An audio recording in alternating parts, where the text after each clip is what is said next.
तो guys issue वहां से शुरू हुआ जहां पे बच्चे जो है वो अपने मार्क्स से खुश नहीं हुए, चाहे फिर वो क्लास 10th के बच्चे रहे टर्म 1 के या क्लास 12th के बच्चे, सबको इशू रहा कि भाई जो मार्क्स हमने एक्सपेक्ट किया था सर वो नहीं आया। और अब दिक्कत ये हो गई है कि जो स्कूल वाले हैं वो एक्सेप्ट नहीं कर रहे हैं। बहुत इसी तरह के बहुत सारे मेरे पास में मेल्स आ रहे हैं, मैसेजेस आ रहे हैं, और कंबाइंड वे में मैं आपके लिए एक छोटा सा वीडियो बना रहा हूं, प्लीज स्किप नहीं करना है, ज्यादा से ज्यादा सबको शेयर कर दो, ठीक है। मैंने हालांकि बच्चों देखो यहां पे मैंने आपको 2 वीडियोस बना के दिए थे जिसमें मैंने स्टेप बाय स्टेप प्रोसेस बताया था कि किस तरह से आप ऑनलाइन डिस्प्यूट रिड्रेसल फॉर्म को भर सकते हो या मतलब आपको अप्लाई करना चाहिए, ठीक है। अब यहां पे एक बड़ा मुद्दा ये निकल करके आ गया कि स्कूल वाले जो हैं वो एक्सेप्ट करने के लिए तैयार नहीं है। बहुत सारे स्कूल वाले शायद झंझट नहीं चाहते, टेंशन नहीं चाहते, तो उन्होंने साफ साफ कह दिया कि भाई ऐसा कुछ भी नहीं है, हमको मतलब हमारे पास में ऐसा कोई मैकेनिज्म नहीं है, ठीक है।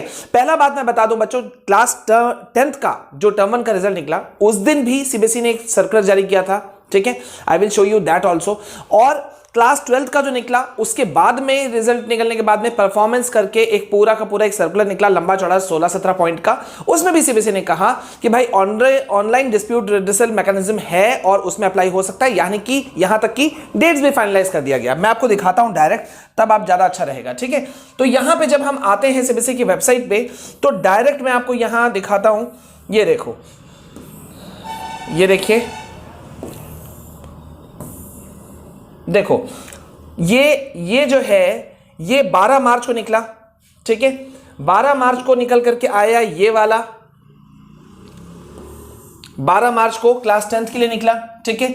और 19 मार्च को क्लास 12th के लिए ये निकला। ये कौन सा निकला? Circular regarding performance of the students of class 12 in term 1, ये चीज निकला। अब यहां पे जिन बच्चों को लगता है कि सीबीएसई ने उनके लिए कुछ नहीं किया है, पहला तो मैं आपको दिखा देता हूं कि जब आप इसमें नीचे जाते हो, ठीक है, जैसे ही आप बॉक्स में घुसे थे और वहां से जैसे ही आप मेन वेबसाइट से घुस करके अंदर में आए तो देखो आपकी ये पहला बॉक्स है। दूसरा बॉक्स आपको साफ साफ दिख रहा है, school request submission for resolution term 1 exam result. School request submission for resolution जो आपका इश्यूज है उसको सॉर्ट आउट करने के लिए, तो ये वो पॉइंट है। अब आप जब यहां पे क्लिक करते हो तो ये खुलता है और जब आप इस पे जाते हो तो आप सीधा देखो अभी आप कहां पहुंचोगे, मैं भी आपको दिखाता हूं। जैसे ही आप वहां क्लिक करते हैं आप पहुंच जाते हैं इस आपके जो आपके सामने में दिख रहा है, ये इस यूजर इंटरफेस पे आप पहुंच जाते हो। अब आप यहां पे अगर आप गौर करो तो यहां क्या लिखा हुआ है मैं आपको पूछना चाहता हूं, school request submission for resolution term 1 exam result 2022, ठीक है।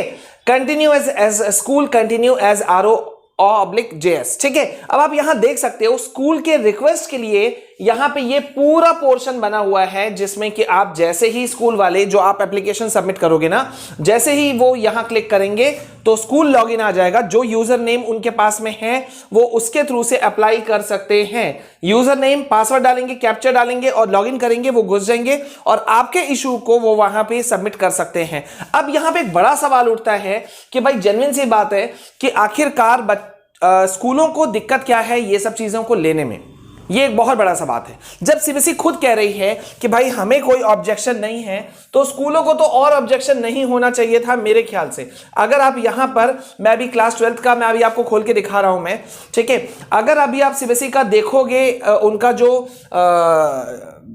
जो उनका सर्कुलर जो आया, अगर आप उसको देखते हो और सीधा पॉइंट नंबर 14 में अगर आप जाते हो तो यहां पे पॉइंट नंबर 14 में देखो वहां पे लिखा हुआ है कि 31 तारीख है और जो भी आपको अपने डिस्प्यूट्स हैं, देखो students can send the disputes to their school, देखो स्कूलों को देना है, and schools can send the combined dispute to the CBSE online dispute redressal mechanism facility will be available till ये इतना, मतलब आपको भेजना है स्कूलों को और स्कूल को कंबाइंड वे में करना है, जमा करना है। किसको, कहां पे जमा करना है? ऑनलाइन मैकेनिज्म जो रिड्रेसल फोरम है वहां पे जाके सबमिट करना है। अब यहां पे कोई पैसे का जिक्र नहीं हुआ। बहुत सारे बच्चे बार बार कह रहे हैं, मुझे पूछ रहे हैं कि सर पैसे जमा करने हैं क्या?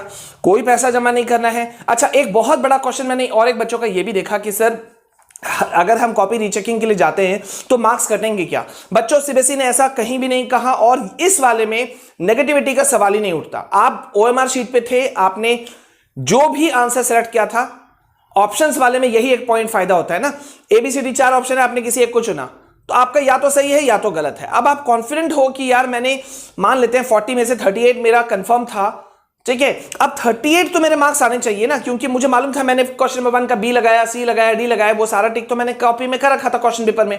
तो इश्यूज कहां हैं? आपके नेगेटिव मार्किंग बिल्कुल नहीं होगा और कोई इशू यहां पे नजर नहीं आना चाहिए। तो एक छोटा सा चीज है, सभी स्कूल्स को मैं भी हाथ जोड़ के रिक्वेस्ट कर रहा हूं, भाई बच्चों को कॉपरेट कीजिए, इस वक्त बहुत कॉपरेशन की जरूरत है। और पेरेंट्स, काफी बच्चों के मुझे मेल्स मिले, मैसेजेस मिले, जिसमें कि उन्होंने कहा था कि पेरेंट्स के साइड से सपोर्ट बहुत अच्छा है। इस चीज के लिए इन सभी पेरेंट्स की तारीफ जितना भी मैं करूं उतना कम है, कि ऐसे समय में बच्चों को जो आप लोग साथ दे रहे हैं ये बहुत बड़ी बात है। It's a great thing. Please आप ऐसे ही सपोर्ट देते रहिए। देखिएगा टर्म 2 में बच्चे शानदार फ्लाइंग कलर्स के साथ में आके निकल करके सबके सामने में आएंगे। तो भाई यहां पे आप लोगों का मैंने बताया, आप लोग जल्दी करो, क्योंकि जहां तक क्लास 12th का बात है तो 31 मार्च आपका टाइमलाइन है, आपको इस समय तक करना है। और अगर 10th की बात करें तो 26 मार्च तक का ही टाइमलाइन है। समय बहुत कम है, स्पेशली फॉर क्लास 10th। ठीक है, सो गो फॉर दैट, जल्दी से अप्लाई करो। और अगर कोई इशू होता है तो प्लीज आप मुझे स्कूल के नाम के साथ में अगर आप मुझे मेल भेजते हो और आप परमिशन देते हो बात उठाने के लिए अपने मेल में, तो definitely we will raise this issue. ठीक है, बिना आपका नाम सामने आए हुए। मिलते हैं नेक्स्ट वीडियो में। This is all from my side. चिंता नहीं करो, पढ़ो और आप अपना इश्यूज को उठाओ, वरना मार्क्स कट जाएंगे। ठीक है, जय हिंद, जय भारत।